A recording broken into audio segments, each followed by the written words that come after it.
Hello dear student, हम penis के structure reproduction के लास्ट वीडियो है, लास्ट पार्ट पढ़ रहे हैं और इसमें हमने इसकी लाइफ हिस्ट्री के बारे में इसमें हम पढ़ रहे हैं। और उसमें हमने देखा था किस तरह से मेल कॉन और फीमेल कॉन का डेवलपमेंट होता है। देन उसके बाद में फीमेल कॉन के अंतर्गत कैसे किस तरह से आर्किगोनिया का डेवलपमेंट वगैरह होता है उसका हम डिस्कस करेंगे। अगर हम ओव्यूल्स की हम बात करें, जो ओव्यूल्स इसमें मेगास्पोरोफिल के अंदर जो ओव्यूल्स का फॉर्मेशन होता है, अगर उसके स्ट्रक्चर की हम बात करें तो ये कुछ इस तरह से हमें दिखाई देता है। और उसमें आपको बाहर की तरफ तीन इंटेगुमेंट्स की लेयर है, outer fleshy layer, middle stony layer and inner fleshy layer. उसके बाद में यहाँ पे माइक्रोपाइल रीजन है, माइक्रोपाइल रीजन के जस्ट नीचे इसमें ये पोलन चैम्बर कहलाता है। और पोलन चैम्बर इसके बाद में इसके चारों तरफ ये न्यूक्लियस है और ये अंदर का फीमेल गैमेटोफाइट ये आपको नज़र आ रहा होगा, this is known as female gametophyte. इस फीमेल गैमेटोफाइट में कुछ 1 से 2 से 4 तक आर्किगोनिया इसमें डेवलपमेंट हो सकता है। प्रत्येक आर्किगोनिया में एक फंक्शनल बड़ा एक सेल्स होती है और यहाँ पे न्यूक्लियस और फीमेल गैमेटोफाइट के बीच में आर्किगोनियल चैम्बर होता है। ये और उसके बिल्कुल माइक्रोपाइलर एंड के बिल्कुल 90 डिग्री पे यहाँ पर कैलाजल एंड होता है। आर्किगोनियल जैसे कि पहले बताया, इसमें पेरिक्लिनल डिवीजन प्राइमरी नेक सेल्स बनती है और एक सेंट्रल सेल्स बनती है। सेंट्रल सेल्स वेंट्रिकल सेल्स और एक सेल्स में कन्वर्ट हो जाती है। और प्राइमरी जो नेक सेल्स है, 2 इसमें वर्टिकल डिवीजन, उससे 4 नेक सेल्स हो सकती है सिंगल टायर, या 2 टायर में 8 नेक सेल्स होती है। It is depending on species. Mail gametophyte का जो अगर हम उसके डेवलपमेंट की हम बात करते हैं तो मेल गेमेटोफाइट को हम 2 पार्ट्स में उसको डिवाइड कर सकते हैं, before pollination and after pollination. Before pollination जो माइक्रोस्पोर्स आफ्टर द मियोसिस बनते हैं, उसके बाद में आगे का जो डेवलपमेंट होता है माइक्रोस्पोर्स। इस माइक्रोस्पोर्स में जो एक्साइन और एंटाइन जो होती है, तो एक्साइन जो है वो वल्वस होकर के एक बैलून लाइक स्ट्रक्चर इसमें बनाती है, देखिएगा। और इसके अंदर जो माइक्रोस्पोर जो न्यूक्लियस है उसमें डिवीज़न होता है। डिवीज़न होने से 2 सेल्स का फॉर्मेशन होता है, फर्स्ट प्रोथेलियल सेल्स और सेकंड अपिकल सेल्स। अगर इसके मैट्रिक देखें पहले इसको, इसका जैसे था first prothallial cell then central cell. Central cells में फिर सेकंड डिवीजन होता है, उससे फिर सेकंड प्रोथेलियल सेल्स बनती है और नेक्स्ट उससे एंथ्रेडियल सेल्स बनती है। एंथ्रेडियल सेल्स में प्रोथेलियल सेल्स 2 प्रोथेलियल सेल्स में बनने के बाद में इसमें आगे इसमें डिवीज़न नहीं होता है।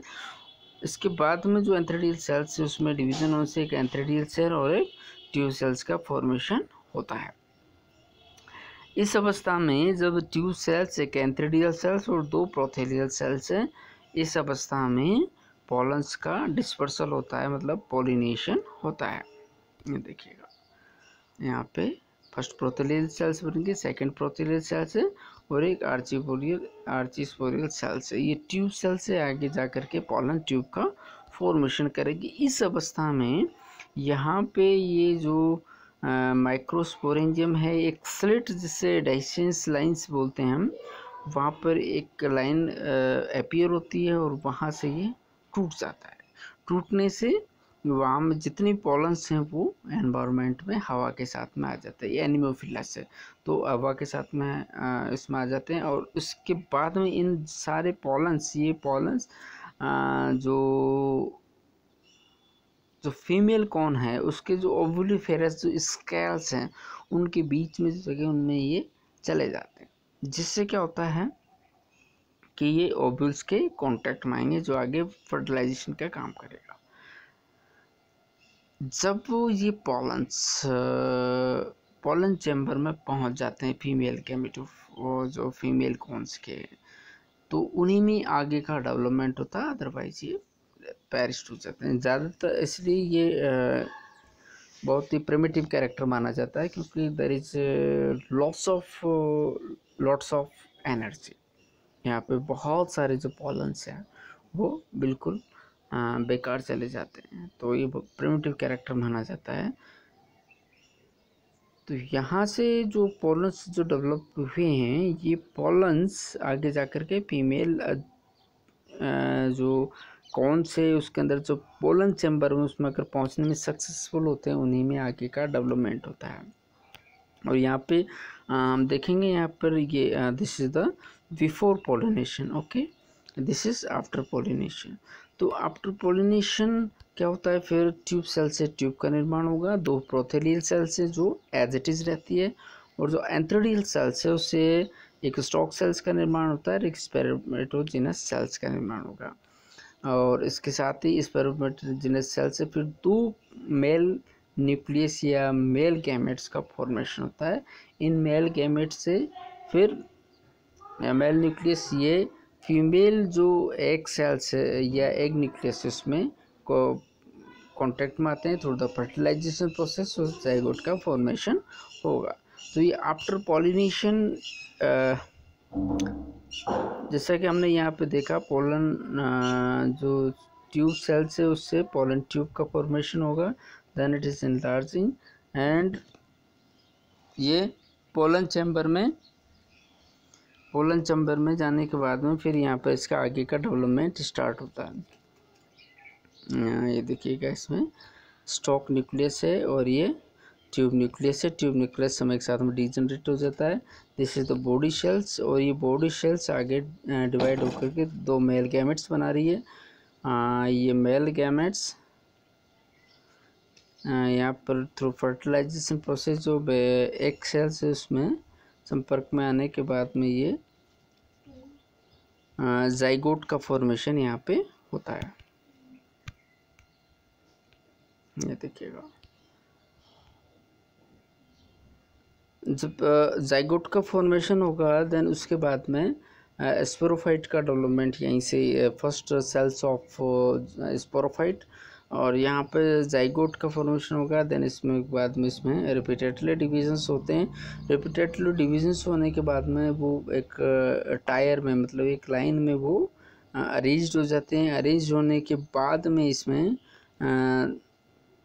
दो तीन, एक तो ओपन चैम्बर का निर्माण रहता है, ओपन चैम्बर रहता है। देन उसके बाद में धीरे धीरे ये नीचे की तरह से बाल फॉर्मेशन हो जाता है। तो नीचे की जो लाइन है उसको हम एम्ब्रियोनल टायर कहते हैं। उसके बाद में सस्पेंसर टायर है, और उसके बाद में रोजेट टायर है।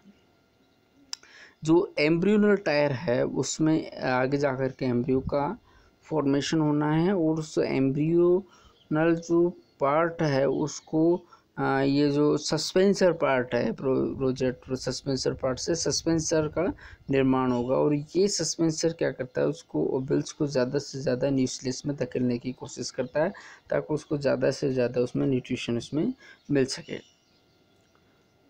सस्पेंसर प्राइमरी सस्पेंसर हो सकता है, उसके बाद में ये सेकेंडरी सस्पेंसर में कन्वर्ट हो जाता है, एलोंगेटेड हो जाता है। और यहाँ पर जो एम्ब्रियोनल सेल्स हैं, इसको से एक से बहुत सारे एम्ब्रियो का फॉर्मेशन होता है, जिसे पॉलीएम्ब्रियोनी हम कहते हैं।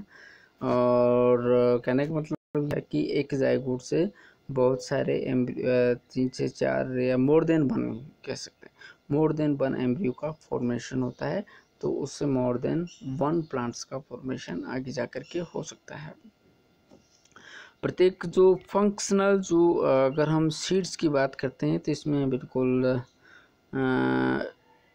एक अंदर इसमें ये मैच्योर सीड है, इसके बाद में ये एक मैच्योर एम्ब्रियो है, और ये इसका लॉन्गिट्यूडनल सीड्स का अगर हम देखें तो बीच में ये कोटलेडेंस है, ये एम्ब्रियो है, ये इसको हम कर्नेल बोलेंगे। ये इंटेगुमेंट होता है, काफ़ी हार्ड होता है, न्यूक्लियर वीक हो जाती है, और ये न्यूक्लियस एरिया जैसे ही आफ्टर फर्टिलाइजेशन ये क्लोज हो जाता है।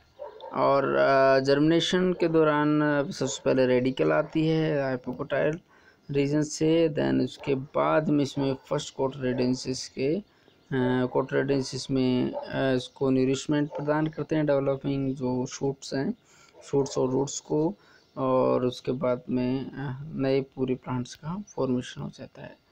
दिस इज़ और ये लाइफ साइकिल है पूरी। तो पाइनस की अगर हम समराइज हम यहाँ पे देखें तो जो प्लांट्स है वो मोनोसियस है, मेल और फीमेल कौन सेम प्लांट्स पर हमें मिलते हैं।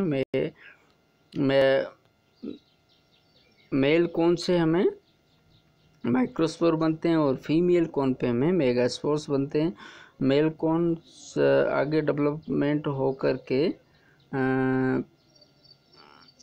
आगे डेवलपमेंट होता है और उससे मेल कौन के अंदर माइक्रोस्पोरेंजिया और माइक्रोस्पोरेंजिया के मेल गैमेट्स बनते हैं। मेल गैमेट्स में फिर आफ्टर मियोसिस मेल गैमेट्स बनते हैं और उसके अंदर फिर मेल न्यूक्लियस बनते हैं। इसी तरह से एक सेल्स के अंदर फीमेल जो न्यूक्लियस बनेगा और उसमें फर्टिलाइजेशन होने के बाद में फिर जाइगोटिक स्टेज स्टार्ट हो जाती है और फिर वो जो जाइगोट है वो एक सीड के फॉर्मेशन आ जाता है और आगे डेवलपमेंट होकर के पूरे प्लांट्स का फॉर्मेशन करता है। तो this is about the Pinus. Thank you.